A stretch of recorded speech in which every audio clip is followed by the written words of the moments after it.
For today's video, pag-uusapan natin kung paano nga ba mag-promise to pay dito kay Bilis at ano nga ba yung promise to pay ni Bilis, no, sa mga hindi nakakaalam. Kaya naman kung interesado ka dito sa ating panibagong topic ngayon, keep on watching.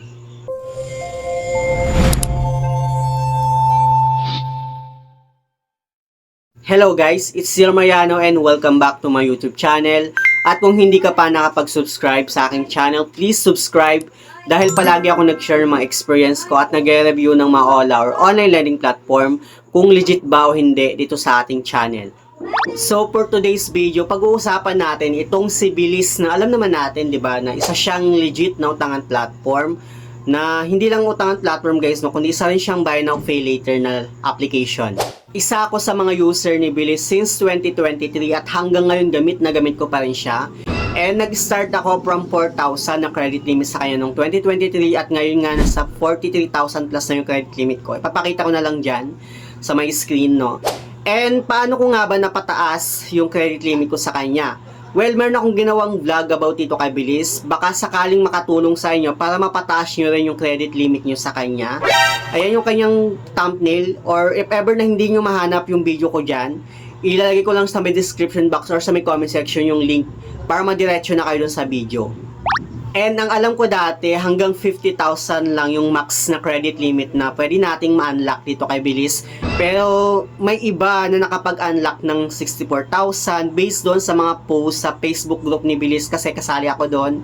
So, lagi ako nagbabasa doon ng mga post nila and may mga nagtatanong kung paano mag-promise to pay.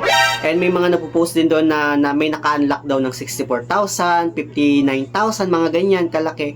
So, akala ko dati hanggang 50,000 lang yung max credit limit na pwede nating ma-unlock dito kay Bilis. At sa mga nakapag-unlock dyan ng more than 50,000 na credit limit dito kay Bilis, comment down below. So, back to our topic, no? Pag-uusapan nga natin kung paano nga ba mag-promise to pay dito kay Bilis at ano nga ba yung promise to pay na madalas ko kasing nababasa sa mga post doon sa Facebook group ni Bilis. Paano daw mag-promise to pay at ano nga ba daw yung promise to pay. Okay, yung promise to pay guys, no, is yan yung magpa-promise tayo na babayaran natin si Bilis sa ganitong araw para ma-waive yung penalty natin in case na madidelay tayo ng payment. And sobrang bait ni Bilis guys kasi may time din na nadidelay ako ng payment ng more than 1 week and wala siyang pinapatong na penalty. Alam ko naman na marami sa atin kadalasan kinakapos pa rin sa budget or should I say hindi sumasakto yung pera natin doon sa mismong due date natin kay Bilis. So yung nangyayari, nadidelay tayo ng payment. Pero mabuti na lang din talaga na merong promise to pay dito kay Bilis para kahit pa paano ma-waive yung penalty natin kahit ma-overdue tayo ng 1 week sa kanya. Kasi ginawa ko rin ng ilang beses. As long as guys, no, na tutuparin natin yung promise to pay natin kay Bilis doon sa mismong due date na nilagay natin.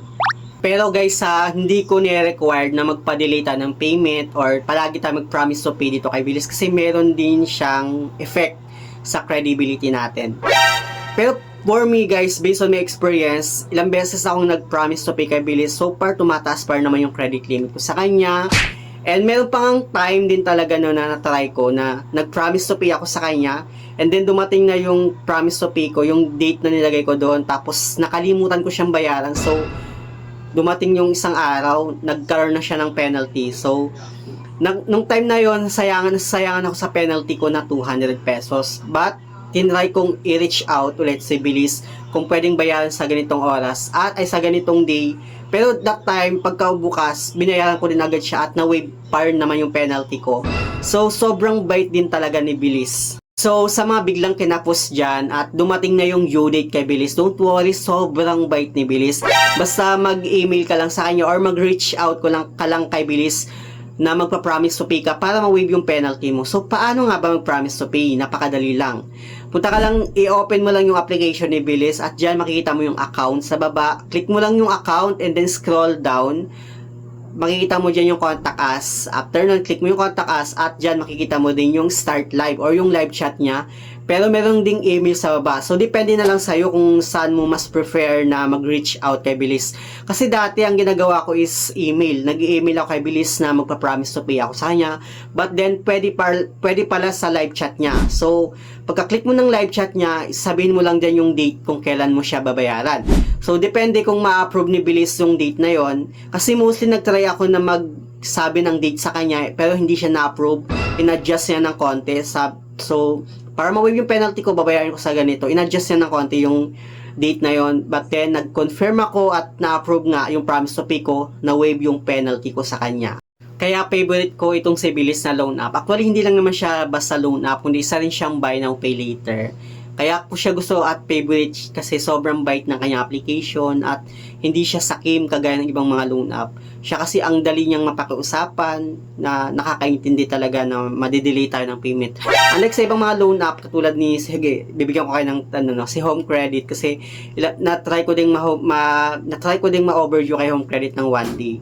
At hindi talaga siya pwedeng ma-waive ng yung penalty mo. Talagang ando na yung penalty. Dito kay Bilis, kahit 1 week ka pang ma-overdue sa kanya, as long as nag-reach out ka, nag-promise to pay ka, at sundin mo yung promise to pay mo, ma-waive at ma-waive talaga yung penalty mo sa kanya. Ganun kabait si Bilis. Anyway, yun lang naman yung gusto kong i-share about dito kay Bilis. Sa mga merong account dyan kay Bilis, paki-comment down below at i-share nyo dyan sa may comment section yung experience nyo sa kanya.